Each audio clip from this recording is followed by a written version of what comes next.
আসসালামু আলাইকুম। শেষ আলোতে তুমি, লেখিকা জারিফা আঞ্জুমিন, পর্ব 5। তারিখ সকাল 10টা। সবাই ভীষণ ব্যস্ত। জাহান পরিবারের বড় মেয়ের বিয়ে বলে কথা। সবাই বড়রা একটা না একটা কাজে ব্যস্ত রয়েছেন। একটু আগেই সবাই মিলে খাবার শেষ করলো। বাড়ির কর্তারা বাইরে গেছেন আত্মীয়দের বাসায় বিয়ের কার্ড দিতে। বাড়িতে মেহমান থাকায় ফারিসা তেমন একটা নিচে নেমে আসেনি। আদনান জাহান মেয়েকে আদর করে বলে গেছেন যেন সবার সাথে মিশে। আফরিন সেই সকাল থেকে নাহারের পিছনে পড়ে আছে একটা বিষয় নিয়ে।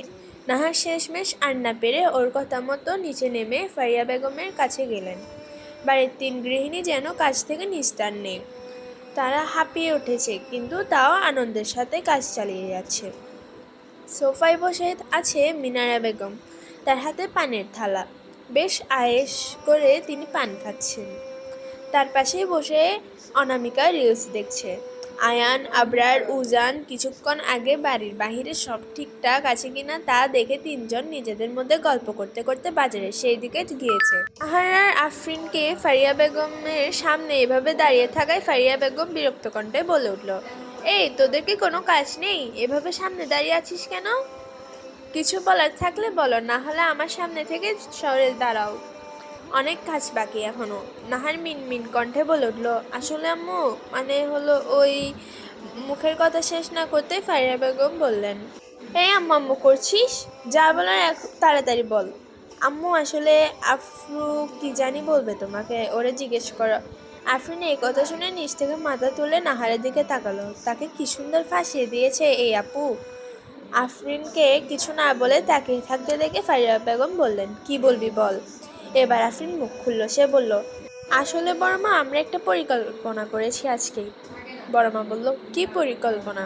বড়মা, আজকে আমরা ছাদের চিল্লেকোঠার মধ্যে একটু মেহেদি পার্টি করি। কাল তো গায়ে হলুদ, ও তো মেহেদি নিয়ে কিছু করতে পারবো না, তাই আজকে করি না প্লিজ। কে কে একমত আছে শুনি? আমি, বড় আপু, অনামিকা আপু, ফারিসামুনি আর বেবি আলবি, এই কয়েকজন কাকিমা একটু করি না প্লিজ।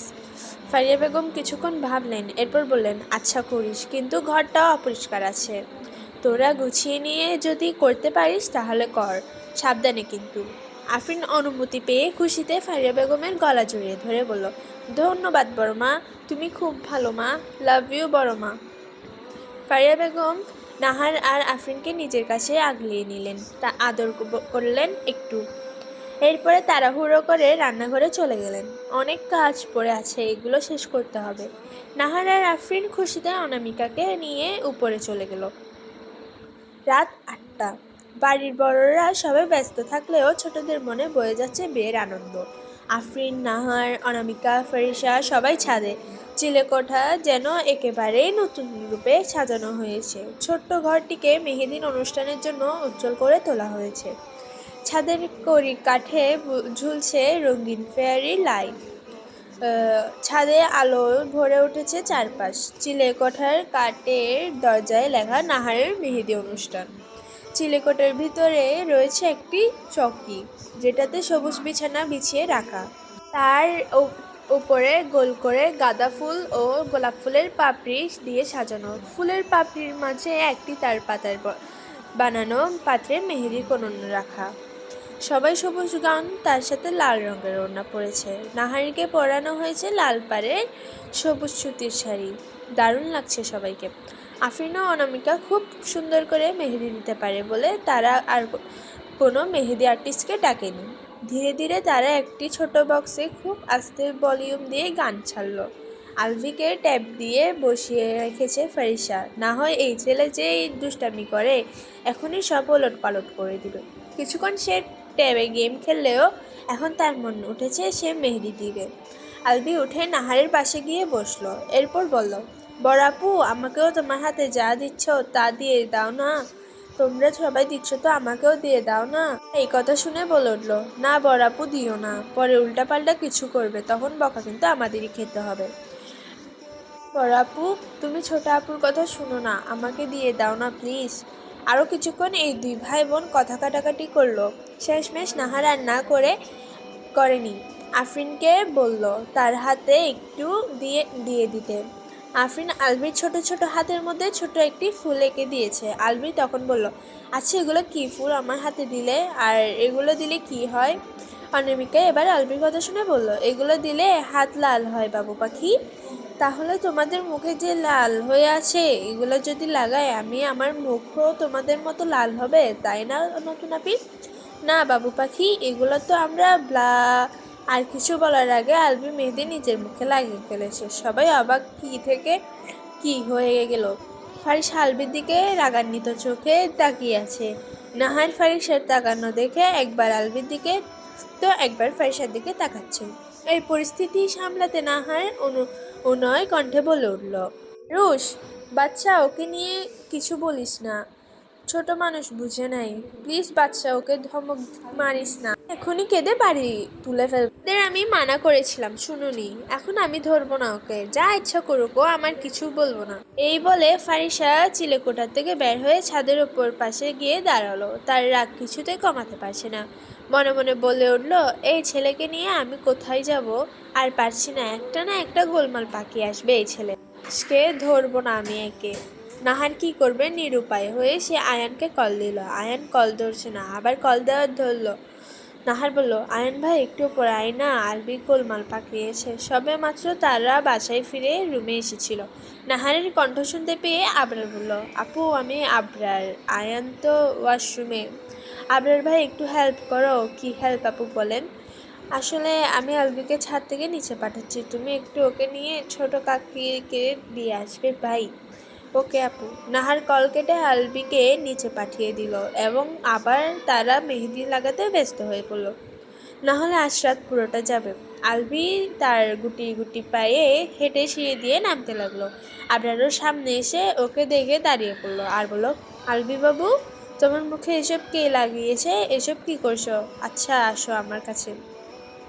আলবি আবরারের হাত ধরে বলল, ভাইয়া ওই যে বড় আপুরা তো মুখে লাগিয়ে রেখেছে, এইগুলো লাগালে বলে লাল হয়, আপুদের কত সুন্দর লাগছিল, তা আমি একটু লাগিয়েছিলাম।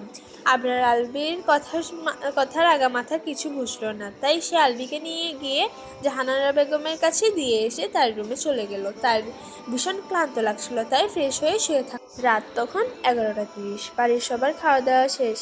ফারিয়া বেগম মেয়েদেরকে ডাকলো খাওয়ার জন্য। মেয়েদের মেহেদি লাগানো শেষ, তাই তারা নিচে নেমে এসেছে। সমস্যা একটাই, এদের এখন খাইয়ে দিবে কে? তারা দ্রুত পায়ে হেঁটে রান্নাঘরে প্রবেশ করলো। অনামিকা আগে খেয়ে ফেলায় সেই রুমে চলে গেছে। সেখানে ফারিয়া বেগম আর শারমিন বেগম টুকটাক কাজ শেষ করছে। জাহানারা বেগম আলবিকে খাইয়ে ঘুম পাড়িয়ে দিতে গেছেন উপরে।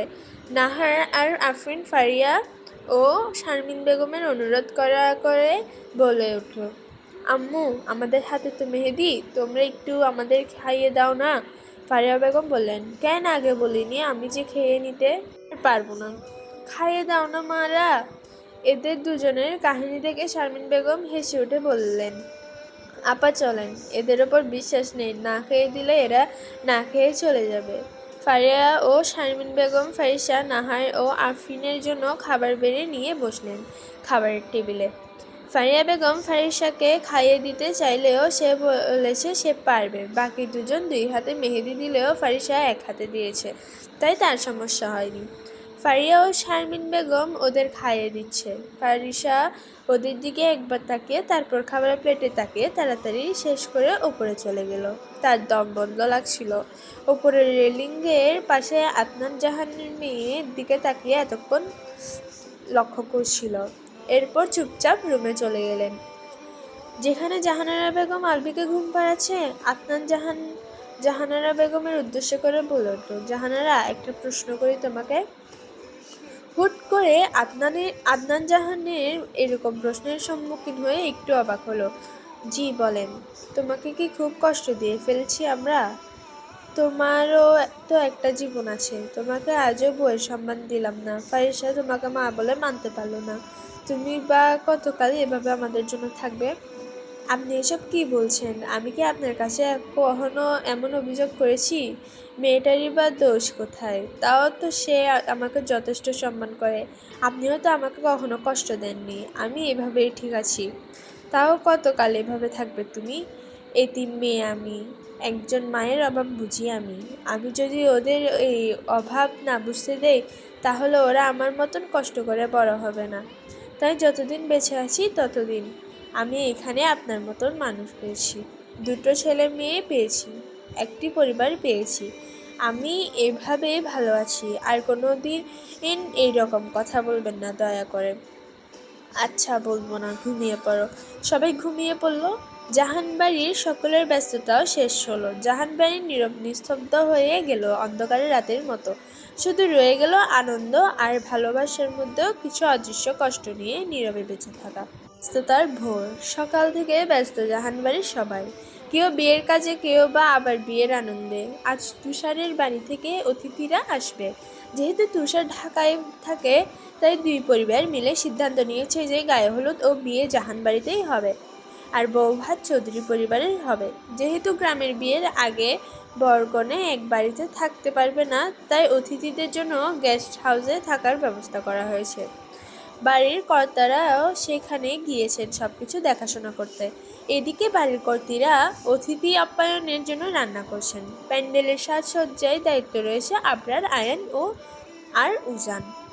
সকাল থেকে ওরা এক মুহূর্ত বসে নেই, একজন এক এক কাজ করছে। অপরদিকে আফরিন, নাহার, অনামিকা, ফারিসা ওরা সন্ধ্যায় শাড়ির সাথে পরার জন্য বিভিন্ন অর্নামেন্টস সিলেক্ট করছে। আলবি সারা বাড়ি ঘুরছে, কিছুক্ষণ আয়ানের সাথে তো কিছুক্ষণ নাহারের সাথে, এইভাবে সময় কাটাচ্ছে। অনেকক্ষণ ধরে কাজ করতে করতে আয়ানের চোখে মুখে ক্লান্তি ছাপ ফুটে উঠল। আয়ান বেশ ক্লান্ত দেখাচ্ছিল, তাই আবরার আয়ানের পানে চেয়ে বলল, আয়ান তুই একটু রেস্ট নিয়ে আয়, তোকে অনেক ক্লান্ত দেখাচ্ছে, যা তুই আমরা এদিকে সামলাচ্ছি। আবরারের সাথে উজানও সমর্থন দিয়ে বলল, হ্যাঁ ভাইয়া, যাও তুমিও, আমরা এদিকে আছি। আয়ান ওদের কথা মতো বাড়ির ভেতরে চলে গেল। তার কাছেও বেশ ক্লান্ত লাগছিল। লম্বা এক ক্লান্তির নিঃশ্বাস ফেলে সোফায় গিয়ে বসলো। আয়ান সোফায় বসেছিল, তার পরনের টি শার্টটা ঘামে ভিজে গেছে। এই সময় আফরিন নিচে নামছিল। আয়ান আফরিনের পানে একবার তাকালো, এরপর আফরিনকে ডেকে বলল, আলো, আমার জন্য একটু শরবত তৈরি করে দিতে পারবি? আফরিন আয়ানের দিকে একবার তাকালো। ক্লান্ত মুখটা দেখে তার বুকের ভিতর কেমন জানি লাগছিল। তার কেমন যেন মায়া লাগলো। সে নরম স্বরে আয়ানকে বলল, জি ভাইয়া, আমি এক্ষুনি বানিয়ে আনছি, একটু অপেক্ষা করুন। আচ্ছা তাহলে রুমে নিয়ে আসিস। আমি রুমে গেলাম। আচ্ছা ভাইয়া। আয়ান সোফা থেকে উঠে ফোনে কথা বলতে বলতে চলে গেল। আফরিন রান্নাঘরে চলে গেল শরবত বানানোর উদ্দেশ্যে। আফরিন এখন আয়ানের রুমের সামনে দাঁড়িয়ে আছে। সেই রুমের দরজায় আস্তে আস্তে নক করলো। আয়ান দরজা নক করে বলে উঠল, দরজা খোলা আছে। আফরিনও ভেতরে প্রবেশ করলো। আয়ান বাড়িতে ফেরার পর নিয়ে দুবার এই রুমে ঢুকলো আফরিন। তার কাছে কেন জানি এই রুমটা বেশি ভালো লাগে। আফরিন আয়ানের কাছে গিয়ে বলল, ভাইয়া এই নিন শরবত, খেয়ে নিন, ভালো লাগবে। আয়ান চোখ বন্ধ করে শুয়েছিল। আফরিনের ডাকে চোখ মেলে তাকালো, দেখলো আফরিন তার দিকে শরবতের গ্লাস নিয়ে তাকিয়ে আছে। আয়ান উঠে বসলো এবং বলল, দে গ্লাসটা। আফরিন গ্লাসটা আয়ানের হাতে দিল। আয়ান আর দেরি না করে একটানে শরবত খেয়ে নিল। ঠান্ডা হওয়ার বেশ ভালো লাগছে তার কাছে। আফরিন গ্লাসটি নিয়ে চলে যাওয়ার উদ্দেশ্যে পা বাড়ালে আয়ান বলতে ওঠে, আলো, আজ কিন্তু মানুষজন বেশি থাকবে, তাই সবার সামনে যাবি না, বলে দিলাম। হুমকি স্বরূপ কথা শুনে আফরিন মাথা ঘুরিয়ে পিছনে তাকালো। আয়ান তার দিকে তীক্ষ্ণ দৃষ্টিতে তাকিয়ে আছে। সেই দৃষ্টিতে যেন অদ্ভুত এক নির্দেশ, অদ্ভুত এক গোপন রহস্য লুকিয়ে আছে। আফরিন ভরকালো বেশ, সে বলল, আচ্ছা ভাইয়া, যাব না। আফরিন এটুকু বলে আর সেই রুমে থাকলো না, দ্রুত পায়ে রুম থেকে বের হয়ে গেল। নিচে নেমে সে গ্লাসটা রেখে নাহারের কাছে চলে এলো। বুকের ভেতর তখনও কেমন এক অদ্ভুত অনুভূতি কাঁপছিল। ভয়, কৌতূহল নাকি অন্য কিছু, নিজেই বুঝে উঠতে পারল না। সন্ধ্যা 6:32। বিকেলের শেষ আলোটা ধীরে ধীরে মিলিয়ে গেছে। চারপাশের গাছপালা, উঠোন আর প্যান্ডেলটাও যেন হলুদের রঙে রঙিন হয়ে উঠেছে। প্যান্ডেলের ছেলেরা লম্বা বাঁশে ঝুলিয়ে দিয়েছে রঙিন বাতি, একটার পর একটা বাল্ব জ্বলছে আর নিভছে, যেন ছোট ছোট তারা নেমে এসেছে মাটিতে। সবাই ভীষণ ব্যস্ত সময় পার করছেন। সবার রুমে সবার জন্য ড্রেস রেখে আসা হয়েছে। বাড়ির কর্ত্রীদের লাল ও হলুদ মিশ্রণে শাড়ি আনা হয়েছে। বাড়ির কর্তাদের তাদের সহধর্মিণীদের সাথে মিলিয়ে পাঞ্জাবি আনা হয়েছে। বাড়ির বড়রা রেডি হয়ে নিচে নেমে এসেছে। কিছুক্ষণের মধ্যে চৌধুরী বাড়ি থেকে অতিথিরা আসবে, তাই বাড়ির কর্তারা বাইরে সব দেখছেন এবং তাদের জন্য অপেক্ষা করছেন। বাড়ির বউরা রান্নাঘরের আজ সামলাতে ব্যস্ত হয়ে পড়েছেন। আফরিন নিজের রুমে এসে ফ্রেশ হয়ে আয়নার সামনে দাঁড়িয়ে নিজের শাড়ি ঠিক করছে। সবুজ পাড়ের হলুদ শাড়ি তার গায়ে বেশ মানিয়েছে। সে আগে থেকেই শাড়ি পরতে পারে, তাই তার সমস্যা হয়নি। লম্বা চুলগুলো বাম পাশে এনে খোপা করছে। সাদা বেলি ফুলের গাছরা খোপায় লাগিয়েছে। একটু ব্লাশ আর লাল খয়েরি লিপস্টিক দিয়েছে। তার ডাগর ডাগর চোখে কাজল পড়েছে। এই সাধারণ সাজেই তাকে ভীষণ সুন্দর লাগছে। সাজ শেষ করে শেষবারের মতো আয়নার নিজেকে দেখে তার ফোন নিয়ে সেই রুম থেকে বেরিয়ে নাহারের রুমে চলে যায়। বাড়ির ভেতরে তখন কনের ঘরে আলাদা এক কোলাহল। সেখানে নাহারকে ছাড়িয়ে পরিয়ে দিচ্ছে অনামিকা, তাকে টুকটাক সাহায্য করছে ফারিসা। তাদের পরনেও একই শাড়ি, সবাইকে সুন্দর লাগছিল। ফারিসা চুল ডান পাশে স্মৃতি করে ছেড়ে দিয়েছে। নাহারের গলায়, কানে, হাতে গাঁদা ও গোলাপ ফুলের সংমিশ্রণে গহনা। আফরিন তার চুলে গুজে দিয়েছে ফুলের গাছরা। অনামিকা শাড়ির কুচি ঠিক করে দিচ্ছে। নাহারের মুখের লাজুকতা তাকে আরও সুন্দর করে তুলছে। সাজানো শেষ। অনামিকা ও আফরিন নাহারকে আয়নার সামনে বসিয়ে দেখাচ্ছে সব ঠিকঠাক আছে কিনা। আফরিন নাহারের পানে তাকিয়ে বলল, আপু, তোমাকে আজ অনেক সুন্দর লাগছে, একদম পারফেক্ট, কনে কনে না লাগুক কারো। আফরিনের কথায় অনামিকা সমর্থন করে বলল, ঠিক বলেছ আফরিন, নাহার আপুকে আসলেই ভীষণ সুন্দর লাগছে। আজকে তুষার ভাই তো একেবারে মুগ্ধ হয়ে যাবে, চোখই ফেরাতে পারবে না আর। অনামিকার কথায় সবাই হেসে উঠল। কনের গাল আরও লাল হয়ে উঠেছে। চৌধুরী বাড়ি থেকে অতিথিরা এসে পড়েছেন। সবাই এক করে গাড়ি থেকে নেমে দাঁড়ালো। বাড়ির কর্তারা তাদেরকে বরণ করে নিয়েছে। তারা বাড়ির মধ্যে প্রবেশ করে। তাদেরকে সোফায় বসানো হয়েছে। বাড়ির বউরা হাসি মুখে অতিথি আপ্যায়ন ব্যস্ত। বাড়ির কর্তারা আবার ব্যস্ত গল্পগুজবে। সবাই এক এক করে পরিচয় হলো। চৌধুরী বাড়ির দুই কর্তা ও তাদের স্ত্রী তানের সাথে চুপচাপ বসে আছে আর পাহাড় করছে কবে সে তার সানফ্লাওয়ার সাথে দেখা করবে। তার পাশে বসে আসে ইনায়া। রকি এখনো আসেনি, কোথায় কেউ জানে না। আফরিন নিচে নেমে এলো। বরের বাড়ির থেকে লোক এসেছে, তার সে পরিচয় হবে না? এত কিছুর মাঝে সে আয়ানের দেওয়া কথা ভুলে গেছে। আফরিন তুষারের কাছে এসেছে। তাদের যেহেতু আগেই পরিচয় হয়েছে, তাই তাদের মধ্যে একটু ভাই বোনের সম্পর্ক গড়ে উঠেছে। আফরিন তুষারকে বলল, আসসালামু আলাইকুম দুল্লা ভাই, কেমন আছেন আপনি? আসসালাম শালিকা, আলহামদুলিল্লাহ ভালো আছি। আচ্ছা ভাইয়া, তোমার পাশে বসে আছে এই আপু তোমার কি হয়? ও আমার চাচাতো বোন, ইনায়া চৌধুরী। ও আচ্ছা, আমাদের বেআইন সাহেবা। তো বেআইন কেমন আছেন? দুষ্টামির ছলে আফরিন কথাগুলো বলে ইনায়ার দিকে হাত বাড়িয়ে দিল। ইনায়া ফোনে মগ্ন ছিল। হঠাৎ বাধা পড়ায় সে বিরক্ত চোখে সামনে তাকালো। দেখলো শাড়ি পরা এক রমণী হাত বাড়িয়ে আছে। সে শব্দ করে বলে উঠল, উফ, ডিসকাস্টিং, আমাকে বিরক্ত করো না মেয়ে। আর কী সব নামে ডাকছো তুমি? আনকালচার মেয়ে কোথাকার। আমার নাম ইনায়া, এসব ব্যান্ড নামে ডাকবে না। এই বলে সে ওইদিকে চলে গেল। আফরিনের মুখ চুপসে গেল অপমানজনক কথা শুনে। সে মন খারাপ করে মনে মনে বলে উঠল, যা বাবা, আমি তো ভালোভাবেই কথা বললাম। কেমন অহংকারী মেয়ে। উনি যে তুষার ভাইয়ের চাচাতো বোন মনেই হয় না। কই ভাইয়া তো এমন না। এইসব ভাবতে ভাবতে তুষার ফোনে কথা বলা শেষ করে আফরিনের কাছে আসলো আর বলল, আচ্ছা শালিকা, চলেন আপনার বোনের কাছেই যাওয়া যাক। মনস্ক ছিল আফরিন। তুষার ভাইয়ের কথার কর্ণপাত হওয়ায় সে বলে উঠল, হ্যাঁ হ্যাঁ ভাইয়া চলেন, সবাই অপেক্ষা করছে। এই বলে আফরিন তুষারকে নিজে ছাদে চলে গেল। হলুদের অনুষ্ঠান ছাদে করা হয়েছে আর বেশি মানুষজনের জনকে আমন্ত্রণ করা হয়নি হলুদ অনুষ্ঠানে, তাই ছাদে হলুদের জন্য সাজানো হয়েছে। আফরিন তুষারকে নিয়ে নাহারের পাশে বসালো। তুষার নাহারের এই রূপে দেখে থ হয়ে বসে আছে, এক ধ্যানে তাকিয়ে আছে তার সানফ্লাওয়ারের দিকে। আফরিন তুষারের কাছে গিয়ে ফিসফিস করে বলল, দুলাভাই, আপনি দিকে এভাবে তাকিয়ে থাকবেন না, সবাই কিন্তু আপনাকে দেখছে। এই বলে আফরিন স্টেজে থেকে নেমে এলো। তুষার চোখ নামিয়ে নিল। আফরিনের কথায় লজ্জা পেয়েছে। ফারিসা মাত্র ছাদে আসলো। আফরিন ফারিসার সাথে ছাদের অন্য পাশে চলে গেল।